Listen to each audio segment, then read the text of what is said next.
ভারতীয় সংবাদ মাধ্যম ইন্ডিয়া টুডের প্রতিবেদনে ভারত সীমান্তে বাংলাদেশের পক্ষ থেকে ড্রোন মোতায়েনের যে দাবি করা হয়েছে সেটি ভুয়া খবর বলে উড়িয়ে দিয়েছে প্রধান উপদেষ্টার প্রেস উইং।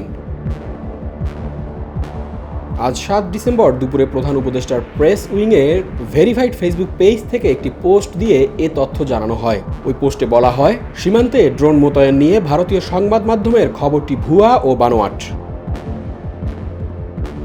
প্রতিরক্ষা মন্ত্রণালয়ের একজন মুখপাত্র বলেছেন, বাংলাদেশ তার রুটিন কার্যক্রম ছাড়া দেশের কোনো অংশে কোনো ড্রোন মোতায়েন করেনি। খবরটি বাংলাদেশের বিরুদ্ধে একটি সাজানো অভিযানের অংশ। এর আগে ইন্ডিয়া টুডের প্রতিবেদনে বলা হয়, ভারতের পশ্চিমবঙ্গের কাছে তুরস্কের নির্মিত ড্রোন মোতায়েন করেছে বাংলাদেশ। এমন খবরের ভিত্তিতে বাংলাদেশের সীমান্তে নজরদারি জোরদার করেছে ভারত।